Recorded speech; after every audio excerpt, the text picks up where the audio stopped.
अद्वैतामृतवर्षिणीं भगवतीमष्टादशाध्यायिनी मम्बत्वामनुसन्दधामि भगवद्गीते भगवद्वेषिणीम्। नमोऽस्तु ते व्यासविशालबुद्धे उल्लारविन्दायतपत्रनेत्र येन त्वया भारततैलपूर्णः प्रज्वालितो ज्ञानमयः प्रदीपः। श्रीमद् भगवद गीता भारतीय वाङ्मय के सभी ग्रंथों में और अन्यान्य मतावलंबियों के मत में भी सर्वमान्य ग्रंथ है। जीवन के परम कल्याण की विधा जो श्रीमद् भगवद गीता में प्रस्तुत की गई है, ऐसी अन्यत्र देखने को नहीं मिलती है। वेदांत के ग्रंथों में दो तरह के ग्रंथ हैं, प्रकरण ग्रंथ और प्रमेय ग्रंथ। प्रकरण ग्रंथ में पंचदशी आदि आते हैं, जिसमें तत्पदवाच्य साधना है, और प्रमेय प्रधान ग्रंथ उपनिषद है। श्रीमद् भगवद गीता न तो प्रकरण ग्रंथ है न प्रमेय। ये प्रत्यक्ष भगवान श्री कृष्ण अर्जुन के लिए उपदेश कर रहे हैं। साक्षात ईश्वर जीव के कल्याण के लिए प्रत्यक्ष रूप से उपदेश कर रहा है। जीवन का कल्याण तभी संभव है जब हम अपने अंतरात्मा का अन्वेषण करेंगे, और वैसी स्थिति तब तक नहीं आती है जब तक प्रवाहमान जीवन में कोई दुख नहीं आता, क्षोभ नहीं आता।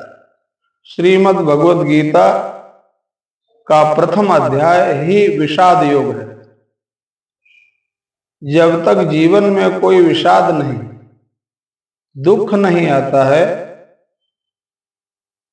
तब तक व्यक्ति हरि स्मरण नहीं करता है। विपत्तियां वो वरदान हैं जो हमें ईश्वर के नजदीक ले जाती हैं। महाभारत में ही आता है, क्योंकि गीता महाभारत का ही एक अध्याय है, एक खंड है। जब भगवान श्री कृष्ण महाभारत युद्ध समाप्त हो जाने के पश्चात पांडवों को कुरुवंश का राज्य मिल जाने के बाद, हस्तिनापुर का राज्य मिल जाने के उपरांत द्वारिका के लिए जाने लगे, तो कुंती ने उनसे मांगा। कुंती जब भगवान जा रहे थे तो माता कुंती आई और वो भगवान के रथ के आगे हाथ जोड़कर खड़ी हो गई, और उन्होंने निवेदन किया कि आज मैं अपने संबंधी के रूप में नहीं, अपने भतीजे के रूप में नहीं, बल्कि आप साक्षात परमात्मा हैं, ईश्वर हैं, इस रूप में प्रार्थना करती हूं कि आप मुझे भी कुछ वरदान दें। भगवान कृष्ण ने कहा, मांगिए, आप क्या चाहती हैं। माता कुंती ने निवेदन पूर्वक भगवान श्री कृष्ण से कहा विपदा संतो न शाश्वत तत्र तत्र जगत गुरु भवतो यस्यात् पुनर्भव दर्शन। जब तक हम पर विपत्तियां नहीं, पांडवों पर विपत्तियां नहीं, आप हमारे नजदीक रहे। आज पांडवों को साम्राज्य मिल गया, हस्तिनापुर की गद्दी पर बैठ गए युधिष्ठिर, तब आप छोड़कर द्वारिका जा रहे हैं। तो उस संपत्ति का क्या फायदा है, क्या लाभ है जिसके मिलने से परमात्मा दूर हो जाए, ईश्वर दूर हो जाए? वो सारा का सारा साधन चाहे हमारे जीवन में बहुत बड़ी उपलब्धि देता हो, यदि वो ईश्वर से दूर ले जा रहा है तो वो साधना साधना नहीं है, वो उपलब्धि उपलब्धि नहीं है। गोस्वामी तुलसीदास जी ने कहा है, जोग कुजोग ज्ञान अज्ञानु जहां नहीं राम प्रेम प्रधान। यदि परमात्मा के प्रेम को हम उपलब्ध नहीं हो पाते हैं, उससे दूर हटते जाते हैं, तो वो सारी भौतिक व्यवस्थाएं हमारे लिए बंधन का कारक हो जाएंगी और फिर हम अधःपतन की ओर चले जाएंगे। जीवन में हमें अपने आप को समझना है, ईश्वर की कृपा अनुग्रह का अनुभव करना है, तो कम से कम वस्तुओं के साथ में जीवन जीना, श्रृंगरही वृत्ति को छोड़ना होगा।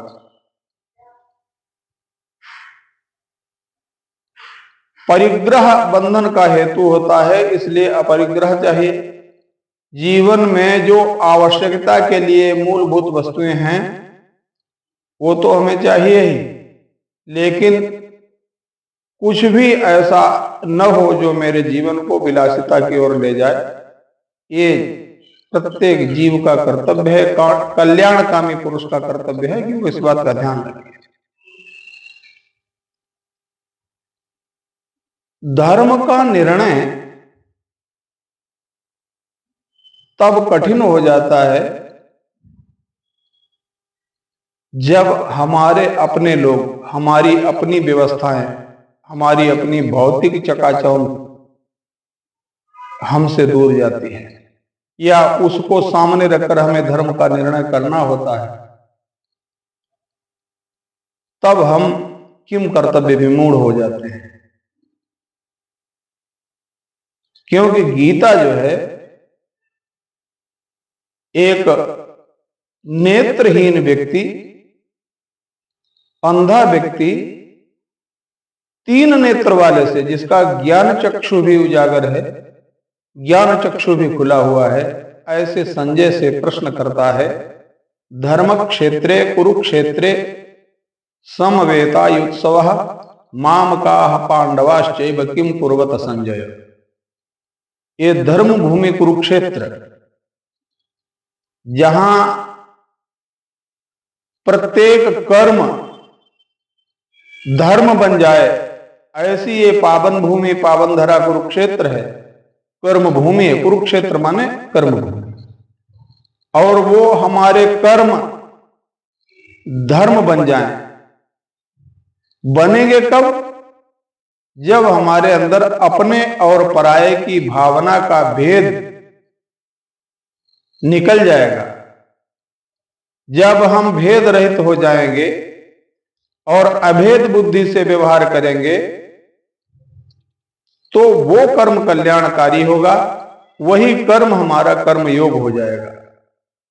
और जब तक हम ये सोच रहे हैं कि मामकाह माने मेरे, पांडवाश्चैव पांडु के पुत्रों ने, तो यही माया है। माया ही संसार का विस्तार करती है।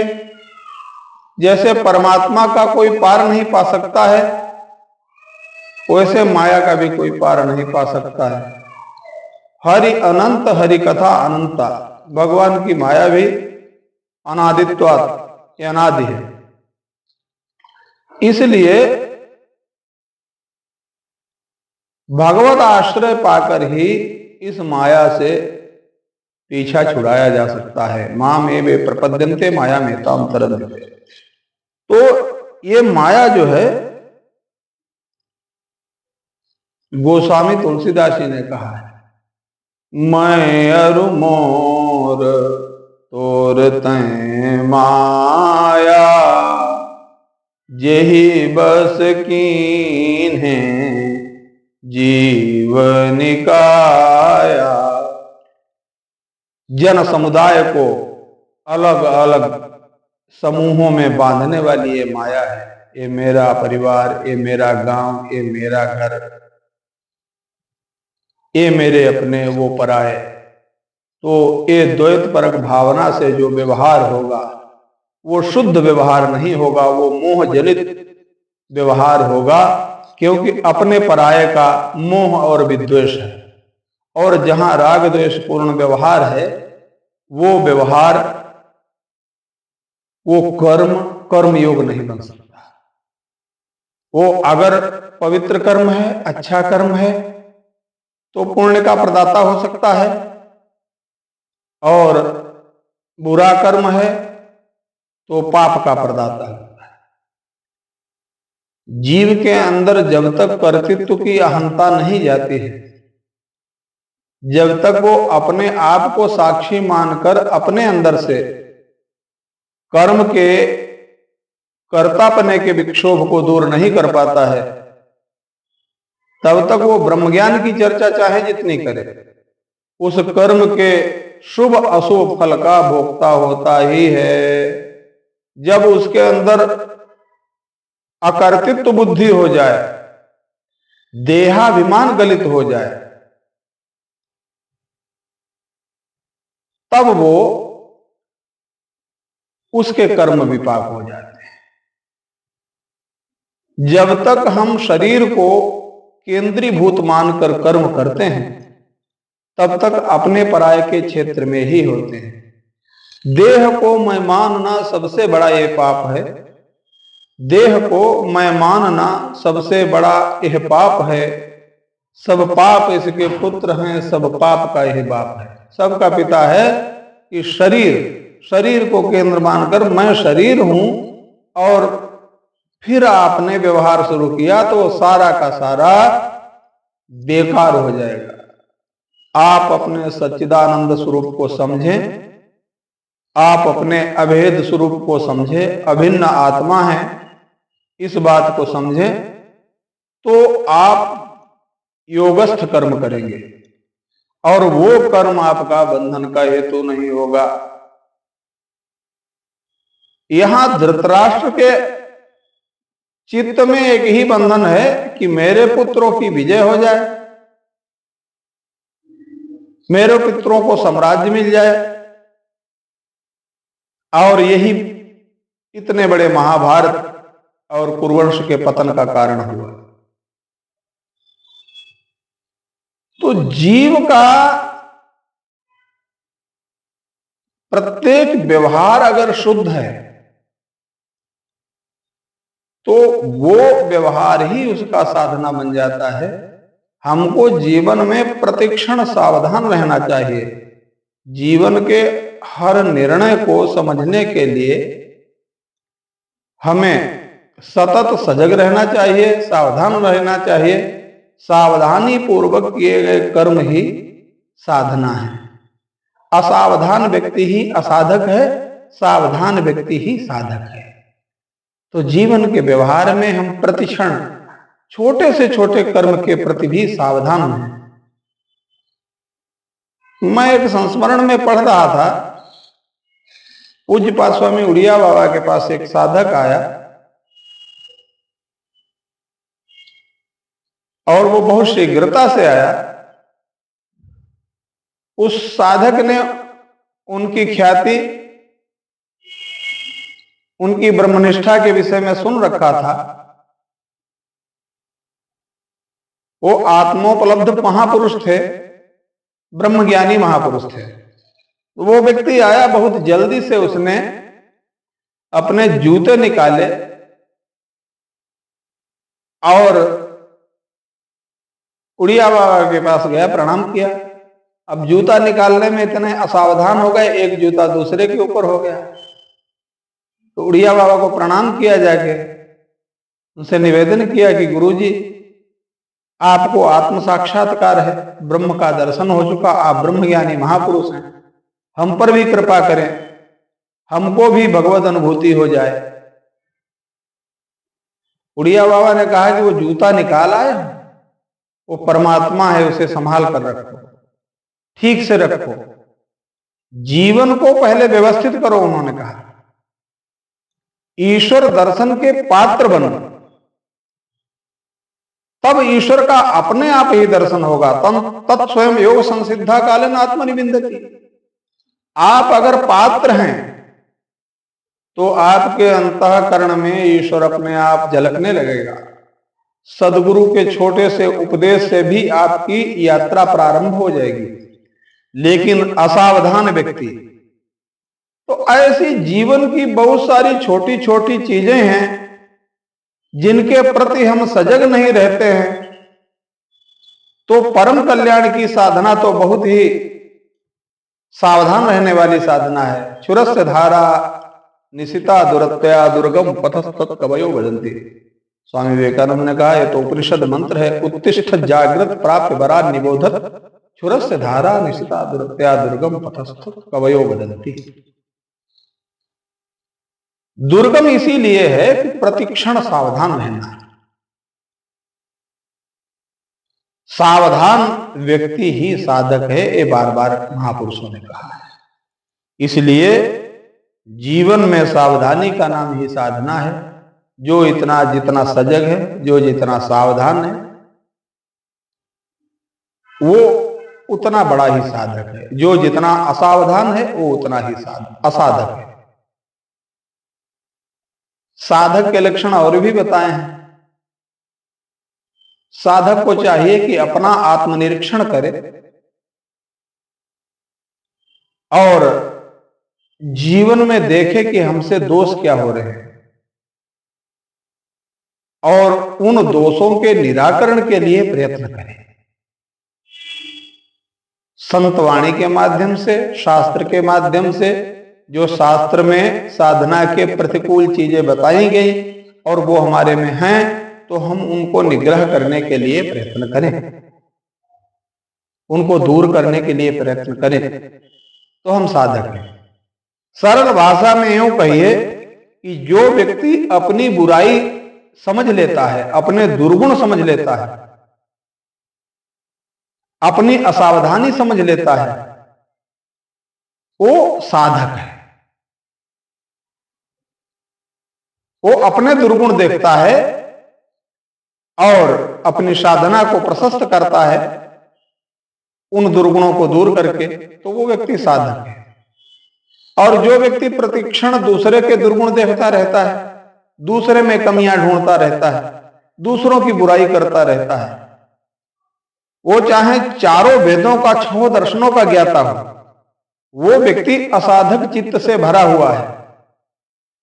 प्रतिक्षण बुराई पर ही जिसकी दृष्टि है दूसरे की, वो असाधक है ही। वो चाहे जितने प्रमाण देके बुराई का निरूपण करे। तो अपनी कमियां देख लेने वाला व्यक्ति साधक, दूसरे की में कमी देखने वाला असाधक है। और किसी में न जो कमी न देखे, न अच्छाई देखे, न बुराई देखे, ये गुणातीत पुरुष का लक्षण होता है। उसके लिए साधु चोर में भेद न मानो, वासुदेव बिन अवरण को, नानक आत्म आपन सो। ये सब अपनी ही आत्मा है, सच्चिदानंदमय परमात्मा का लीला विग्रह है। उनकी लीला है, न कोई बुरा है न कोई अच्छा है। वो प्रियजन के मिलने में प्रहर्षित नहीं होता है और प्रिय के मिलने में द्वेष को नहीं प्राप्त होता है। तो ये गुणातीत पुरुष है। कूटस्थ पुरुष है, महापुरुष है, आत्मोपलब्ध पुरुष है, तो ये सिद्ध पुरुष है। अब रह गया भगवान। भगवान वो हैं जो किसी में कभी कोई दुर्गुण देखते ही नहीं हैं। भगवान का स्वभाव है, भरत जी ने कहा कि जन अवगुण प्रभु मानन काऊ, दीन बंधु अति मृदुल स्वभाव। परमात्मा का स्वभाव है कि वो अपने सामने आए हुए सुहृद का, अपने भक्त का, अपने जन का दुर्गुण नहीं देखता। भगवान केवल गुणग्राही है, परमात्मा गुण ही गुण देखता है। इसीलिए भगवान करुणा वरुणालय हैं। वो अपने समक्ष आए हुए सुहृद के, अपने जन के अगर दुर्गुण देखेंगे तो कभी उनका उद्धार नहीं कर पाएंगे। इसलिए परमात्मा कभी किसी के दुर्गुण नहीं देखते हैं। ये ईश्वर का दिव्य गुण है।